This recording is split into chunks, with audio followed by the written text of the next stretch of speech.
Edumate, comprometidos con la educación y la tecnología.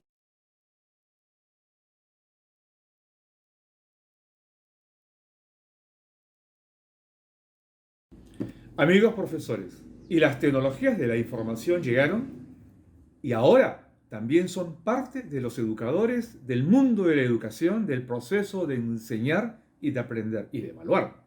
Las tecnologías de la información llegaron a convertirse en herramientas fundamentales del proceso educativo. Y hay una historia que es conveniente que la tengamos en cuenta para ir viendo dónde acertamos, dónde no acertamos y qué es lo que viene en el futuro cercano. Cómo aprovechar mejor las tecnologías de la información.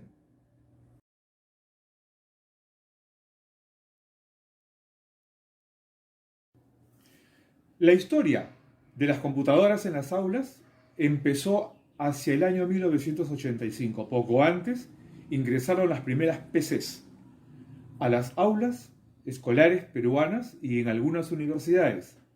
Terminado el 85, aproximadamente 50 colegios peruanos tenían computadoras y algunas universidades empezaron a introducirlas, sobre todo las privadas y las estatales más importantes.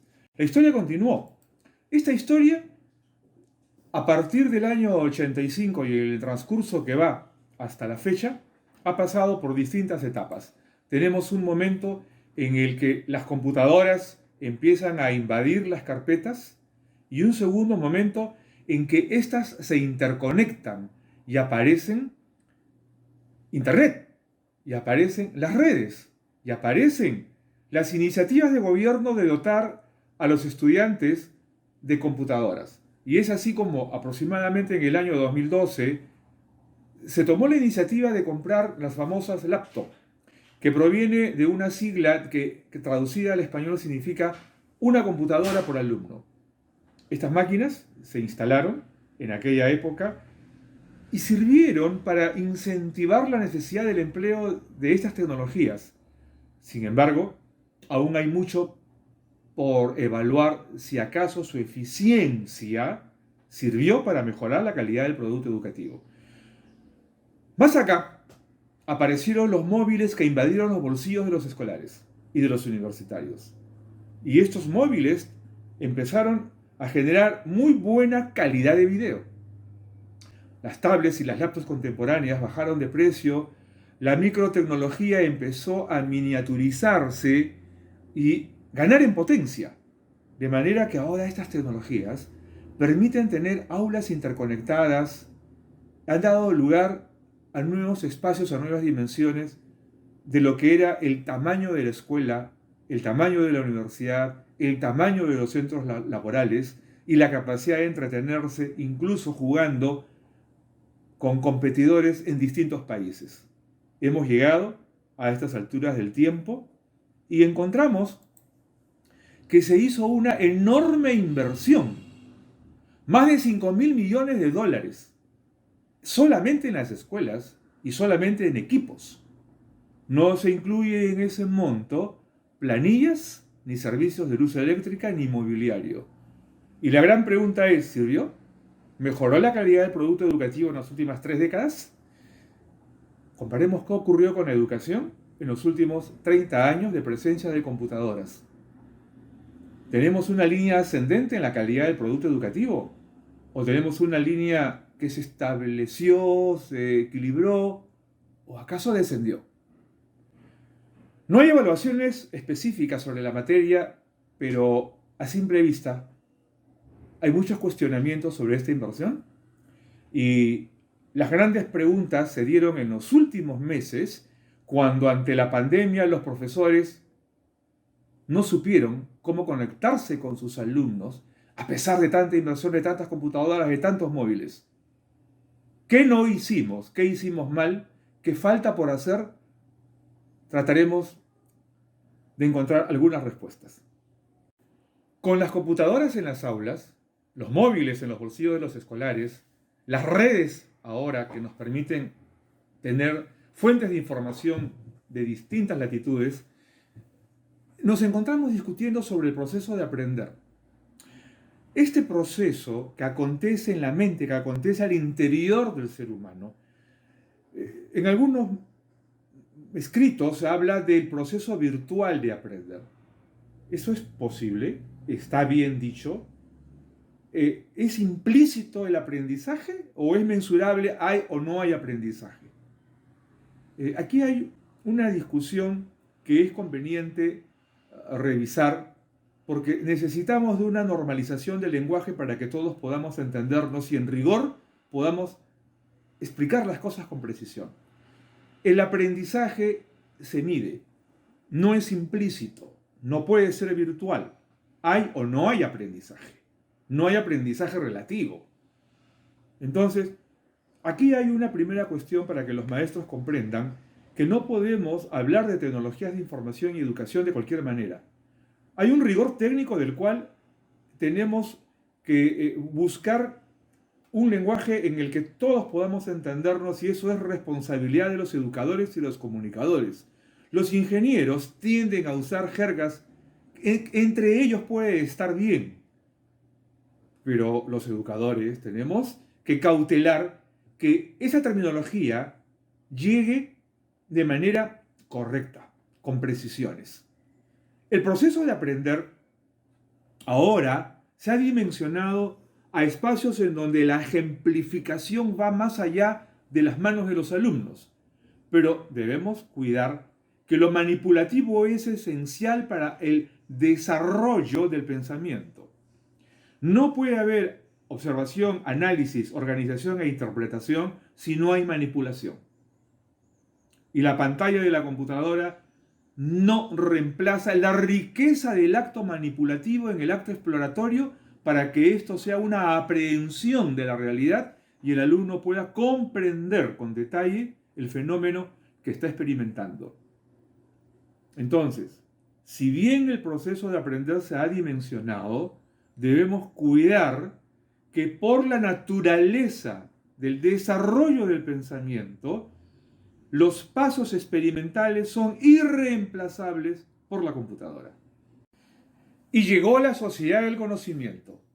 Llegó un espacio en donde unos y otros pueden intercambiar información que se convierte en conocimiento. No importa en dónde estemos. Hoy tenemos a una persona que trabaja en una oficina de la ciudad de Bonn en Alemania e intercambia material e información en línea con otra persona que tiene su oficina en Hong Kong o en Lima, Perú. Y en simultáneo. Y van produciendo. Y los estudiantes tienen la misma oportunidad. Y aparecieron por eso las redes colaborativas.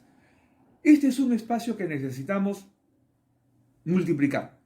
¿Por qué no puede un alumno de Puno intercambiar información con un alumno de Cajamarca y otro de Lambayeque y juntos analizar los fenómenos climáticos? Sí se puede. Los profesores se tienen que poner de acuerdo y guiar a sus alumnos en esos lugares geográficos distintos para que puedan entonces, intercambiando información, entrenándose para la sociedad del conocimiento, del intercambio de experiencias, de la sistematización de las experiencias que se convierten en conocimiento válido tanto para el que estudia, para el aprendiz, como para el que produce, como experiencia previa que le permite guiar los nuevos pasos.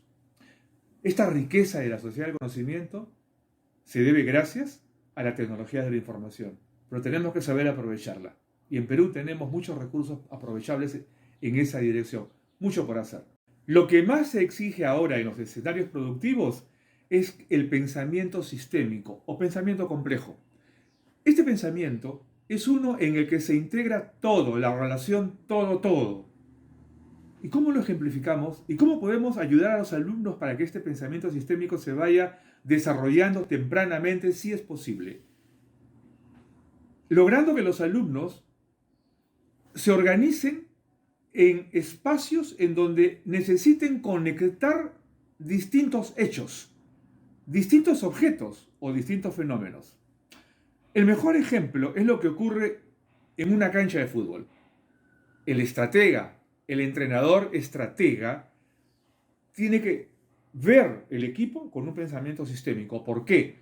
Porque cada jugador en su talento aporta al equipo y el equipo como conjunto tiene que neutralizar al rival y vencerlo. 11 jugadores, 22 jugadores, una cancha de un determinado tamaño. El entrenador estratega tiene que ver cómo ubica y reubica permanentemente a sus jugadores para que produzcan el gol. Eso significa que no solamente tiene que dominar la capacidad de su jugador, sino evaluar la del rival para poder superarlo. Eso es integrar en la cancha las ocurrencias del partido de fútbol en una relación todo-todo. Virtudes y defectos. Lo que sí se puede y lo que no se puede. Y los momentos para hacerlo. El estratega actúa con pensamiento sistémico. Hoy en las empresas se pide eso, para prever el escenario del mercado, del día, del próximo día, del siguiente mes, del volumen de consumidores, de las tendencias de los consumidores. Esta manera de relacionar todo solamente se puede lograr si en un primer momento el maestro orienta al alumno en la relación entre objetos, sus diferencias y semejanzas, luego en la relación de hechos y finalmente la relación de fenómenos. Una oportunidad en que los maestros tendrán que desarrollar el arte de formar, ayudando en la mente de los alumnos a construir escenarios múltiples y sus relaciones. Qué gran riqueza, qué gran momento. Maestros, manos a la obra. Y apareció el ciudadano digital, aquel que hace uso de las tecnologías y está en permanente relación, diálogo, intercambio de material, de datos con otras personas. Pero, ¿el ciudadano digital es el que está chateando todo el día? No, cuidado, no nos confundamos. Ese no es el ciudadano digital. Eso es una inconducta digital. El ciudadano digital es aquel que comprende el espacio de la información y su aprovechamiento a escala global y la utiliza para producir ya sea riqueza cultural, riqueza en dinero, riqueza en aprendizajes, riqueza en relación. El ciudadano digital aprovecha las tecnologías en su realización personal, profesional y colectiva. Eso es lo que tenemos que formar. Educar es un arte y con lo digital ahora es esencial crear el escenario que permita esa relación entre educador y educando, pero habrá que corregir algunos defectos de inicio, porque originalmente, con el advenimiento de los celulares, los alumnos se sumergieron en el móvil, en toda esa botonería y se dispersaron. Veamos qué está sucediendo y veamos sobre todo cómo crear escenarios ideales del mundo digital para el acto de educar. Y hemos llegado al mundo de la economía digital. ¿Son los bitcoins la economía digital? Es una parte del fenómeno en donde el intercambio de riquezas ahora se hace a través de los sistemas de información. Pero esa riqueza puede ser cultural. La riqueza de un espectáculo en Suiza la puedo ver en Puno. O la riqueza de la fiesta de la Candelaria se puede ver en línea en cualquier lugar del planeta. La economía digital es aquella en donde, aprovechando las tecnologías, somos capaces de obtener beneficio sin importar las distancias ni los tiempos, en donde se aprovecha y por lo tanto se reducen costos y se generan utilidades, y en donde la tecnología nos sirve para esos intercambios, ya sea transferencia de fondos, transferencia de cultura, transferencia de conocimiento, transferencia de entretenimiento. Eso es la economía digital. ¿Qué leen los estudiantes? Esta es una pregunta que debemos responder los maestros, porque de eso depende la capacidad de decodificación, desarrollo de la imaginación, construcción de la capacidad creativa, de la capacidad lógica de los educandos. Recordemos que creatividad y lógica no se adquieren por medicamentos, sino por el ejercicio del pensamiento. Y para que esto ocurra, la lectura es uno de los instrumentos fundamentales con los cuales se puede animar ese ejercicio. Alumno que no imagina, alumno que no construye, que no genera creatividad, que no establece secuencias, por lo tanto tampoco desarrolla la lógica. La importancia de la lectura pareciera que se va perdiendo cuando al alumno se le da el móvil para que allí se entretenga en algún documento para leer. No funciona. El más se distrae y no tiene la riqueza de compaginación, de pasar hacia atrás, hacia adelante. Porque tiene en todo caso que rolear, se dice, bajar o subir la pantalla, que no es lo mismo, porque eso ya es una distracción. Es necesario que repensemos en las estrategias que animen al alumno a leer y que el educador lo oriente a ese ejercicio. Ayudan, por supuesto, las tecnologías de la información, pero debemos de buscar la fórmula que permita que en el empleo de esa tecnología la lectura se convierta en un instrumento eficiente de ejercicio intelectual. Ocurre algo similar con el acto de ver. ¿Qué ven los estudiantes hoy en día? Mientras ellos están entretenidos en el móvil o absorbidos por la televisión o la computadora, donde todo está dicho y hecho y poco tienen que imaginar los estudiantes, van perdiendo contacto con la realidad. La observación multisensorial es uno de los factores fundamentales hoy en día y los educadores deben distinguir qué cosa es sentir a través de los sensores y qué cosa es el acto sensorial propiamente dicho. Se nos enseñó que el ser humano tiene 5 sentidos. Falso. Tiene uno solo, es el tacto. Es conveniente investigar cómo funciona la actividad perceptiva a través de la luz, tocando la luz, desde el oído, tocando las ondas sonoras, el olfato, tocando las partículas que hay en el aire, o acaso al gustar con las papilas gustativas, tocando los elementos que ingresan a la boca. Tacto. Y todo esto significa ejercitar el acto sensorial y la capacidad perceptiva del educando. La vista es el órgano sensorial por excelencia desde el cual podemos relacionarnos con el ambiente. Si ésta se está ejercitando en un solo foco, en una sola línea, y perdemos contacto con la realidad, lo que estamos haciendo es educar personas que van perdiendo la facultad de relacionarse con el entorno de manera adecuada. Cuidado, este es otro de los temas a tener en cuenta hoy en día. Y también debemos distinguir qué es ver de mirar. Ver es el acto sensorial, pero mirar es el acto cerebral. Ya es la decodificación. Si nuestros alumnos no están mirando el ambiente, mirando, es decir, después de ver, decodificando, ejercitando el pensamiento, lo que estamos haciendo o lo que estamos dejando que ocurra es que los estudiantes pierdan la capacidad de asimilar el mundo exterior para incorporarlo a sus aprehensiones o aprendizajes estructurados. Ese es otro de los asuntos que debemos de tener cuidado hoy en día. Llegado el 2021, cuando estamos atravesando la denominada cuarta revolución industrial, el mundo digital, ya está pronosticada la quinta y sexta revolución industrial, el escenario de la nanotecnología y la inteligencia artificial.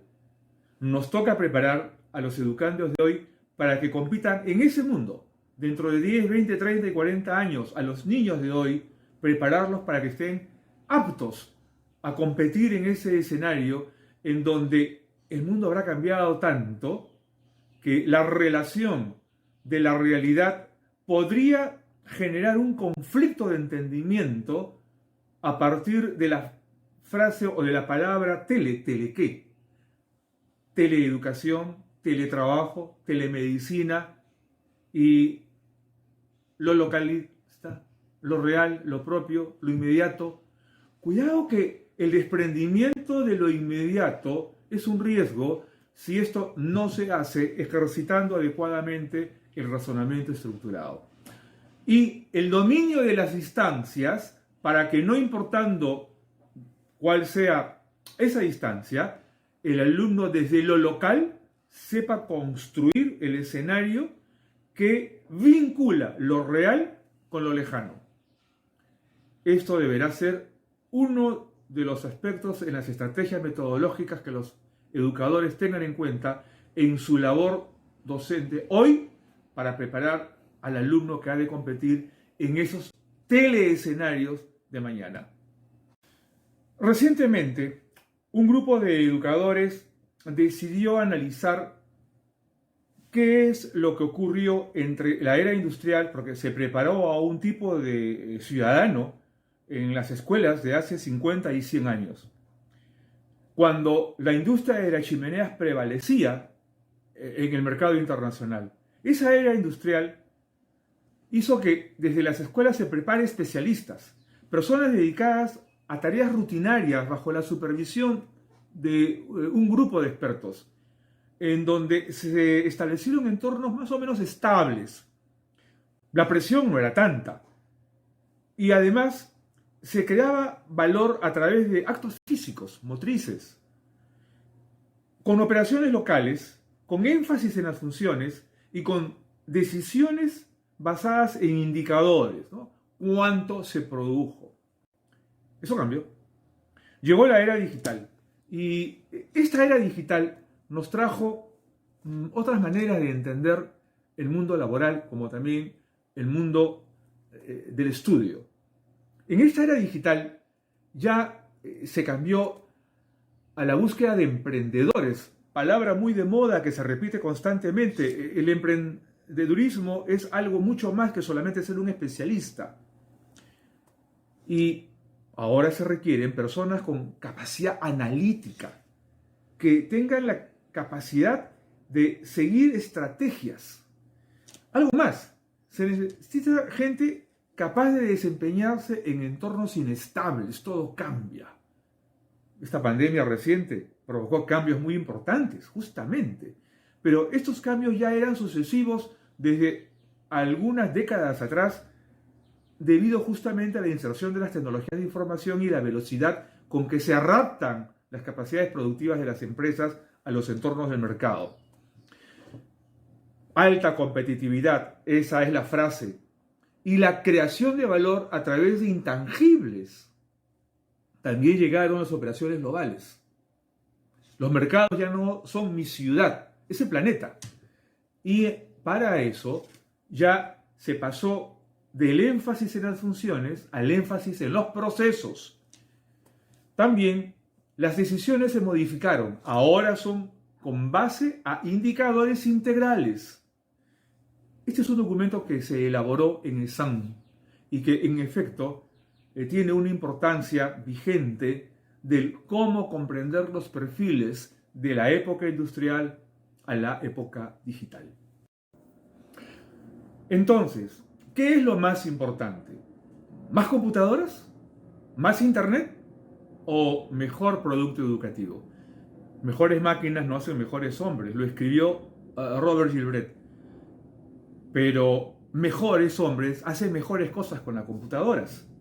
Y eso es lo que debemos tener en cuenta los educadores hoy en día.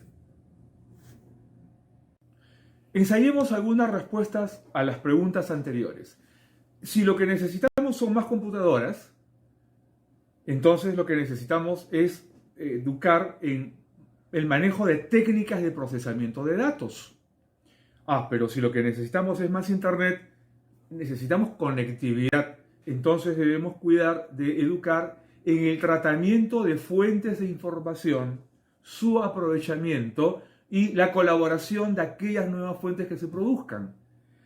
Pero si lo que necesitamos es un mejor producto educativo, lo que importa son las metodologías, los contenidos y la evaluación de habilidades para aprender. Las técnicas que nos ofrecen las tecnologías de información para poder construir herramientas de evaluación de proceso están disponibles. Y de hecho ya existen algunas. Este es el nuevo entorno, en donde las metodologías están orientadas al desarrollo de habilidades en el aprovechamiento de contenidos de muchas fuentes, y el educador evalúe el cómo las aprovecha el educando y cómo las aplica. Esa es la ruta que debemos seguir. Hablemos de la construcción del producto educativo. Empezamos por el talento de cada individuo. Cada educando en sus capacidades deberá ser ejercitado para lograr en él un desarrollo importante del pensamiento en general. Ese talento humano luego lo tenemos que gestionar. ¿Qué significa? Darle una orientación y lograr que cada individuo vaya encaminándose según lo que él haya ido logrando como construcción del pensamiento, las habilidades significativas, a efecto de ir incorporándolo al ambiente productivo. Entonces aparece nuestro capital, el colectivo social, el capital humano. La suma de talentos generan el capital humano. Este capital humano, a su vez, también tenemos que gestionarlo en función de las potencialidades con que contamos en la ciudad, en la región, en el país, para el desarrollo de la gran sociedad digital. Entonces, esto viene a ser un circuito que parte del talento, parte del capital y arriba a una circunstancia en donde las autoridades de gobierno, los planificadores y todos los agentes sociales tienen que orientarse al mejoramiento de dicho capital.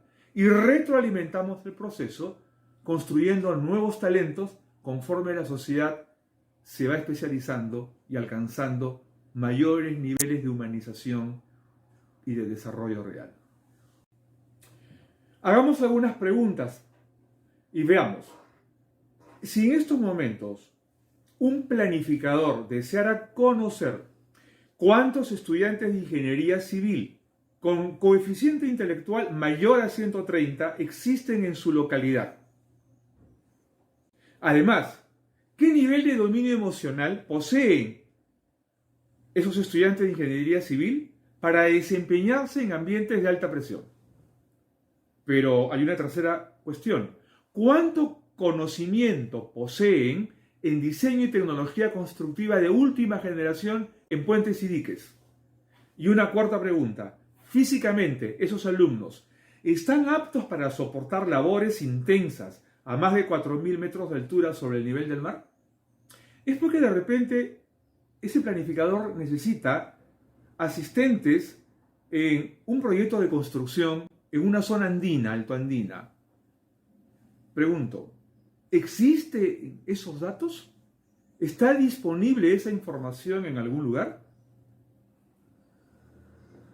Y semejante pregunta podríamos hacerla para médicos, abogados, ingenieros mecánicos, soldadores, choferes, con características que necesitamos para determinada actividad en determinado lugar. No tenemos bases de información para responder esas interrogantes. Algunas preguntas más. Si en estos momentos un gobernante deseara conocer cuáles son los intereses de consumo de la población, según su género, segmento poblacional, edad, gusto, salud, posición productiva, capacidad de gasto, con la finalidad de prever los recursos alimentarios que requieren en un horizonte de 5, 10, 15, 20 o más años, cruzando información con la capacidad de siembra, cosecha, acceso al agua, variante climatológica y abastecimiento de servicios. ¿Ese gobernante dispone de esa información? Quizás algunas fórmulas estadísticas de población, de vivienda, pero para una gestión territorial y poblacional eficiente y eficaz, ¿existe ese nivel de información? Y otra pregunta, a propósito de los temas de salud. Si los intereses de consumo de la población en materia de farmacia, salud, edad, género, ficha clínica, biotipo, fueran necesarias, ¿están en algún lugar? La historia clínica electrónica ya se implantó como un instrumento de análisis poblacional, ¿existe? Pues esos son pasos importantes que se van a dar en muy pocos años para que en efecto tengamos lo que ahora se llamará la sociedad digital. Retomemos el tema, el proceso de aprender. Los educadores han venido enseñando a través del diálogo y en algunos casos a través de la experimentación. Pero el proceso de aprender es en esencia el estímulo de las operaciones mentales del educando. La colección de operaciones mentales da lugar a las habilidades intelectuales. Y más aún, la colección de habilidades intelectuales da lugar a los llamados modelos de pensamiento. Esta ruta, muchas veces los educadores no la tienen en cuenta. Y si exponemos a un alumno a muchas fuentes de información desde su computadora, lo que él va a hacer es recoger otros modelos de pensamiento y cómo los podría él sintetizar para incorporarlos en sí si no ha estimulado previamente las operaciones mentales para construir habilidades intelectuales para entender ese modelo de pensamiento. Si él no lo construyó, no es suyo. Y si no es suyo, él no lo aprendió. Configurar el acto de pensar sigue siendo lo esencial, elemental en el proceso del acto formativo.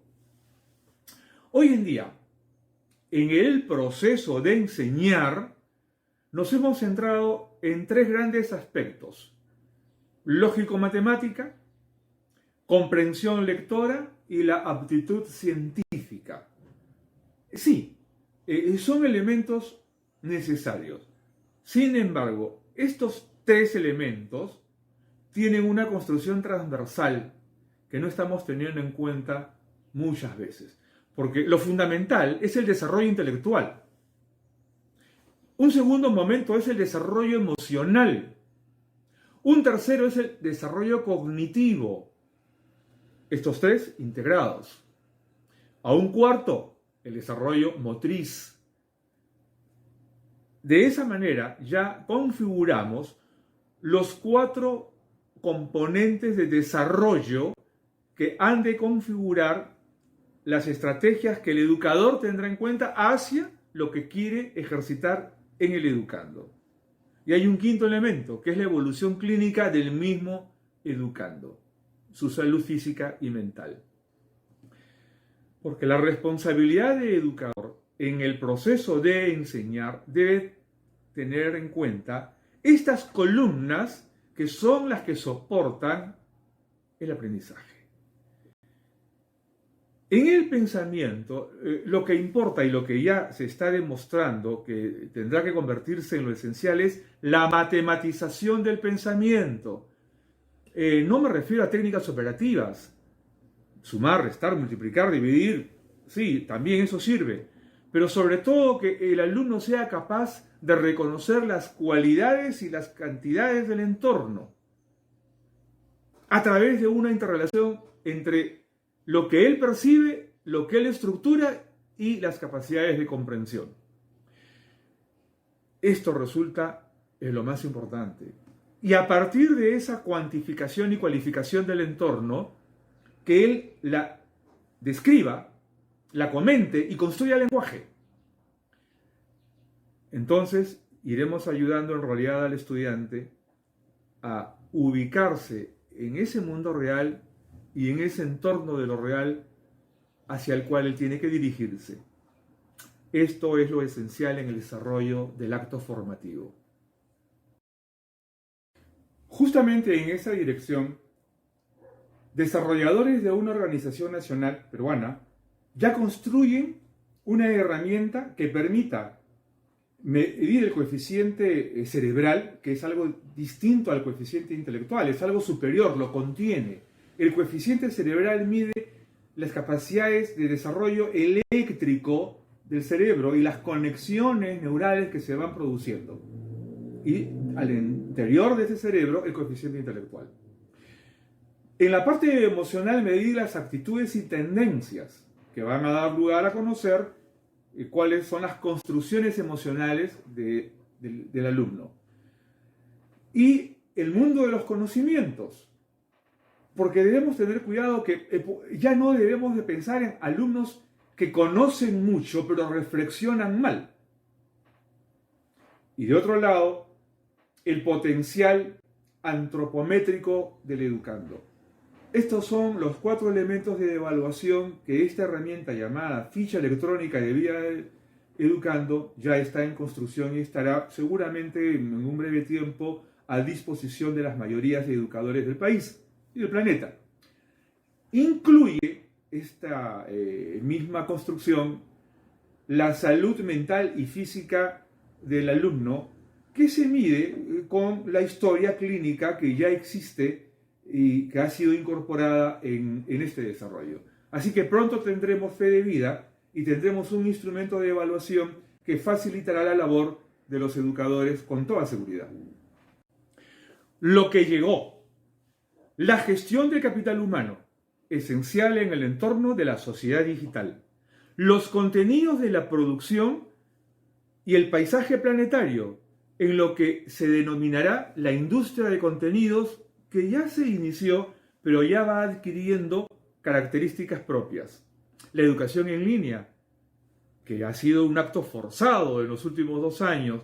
Lo que debemos tener en cuenta es la gestión de la educación en línea y la cultura de la imagen personal, social, empresarial e institucional.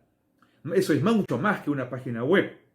Recuerden que lo malo o lo bueno que hace cada individuo se puede conocer en un clic en cualquier lugar del planeta. Así que tenemos que portarnos bien para que nuestra imagen no se distorsione a través de las redes sociales, como ya viene ocurriendo con muchos políticos, artistas y algunos empresarios que por ahí se portan mal. La cultura de la imagen personal será un asunto esencial en esta sociedad digital que ya empezó a desarrollarse.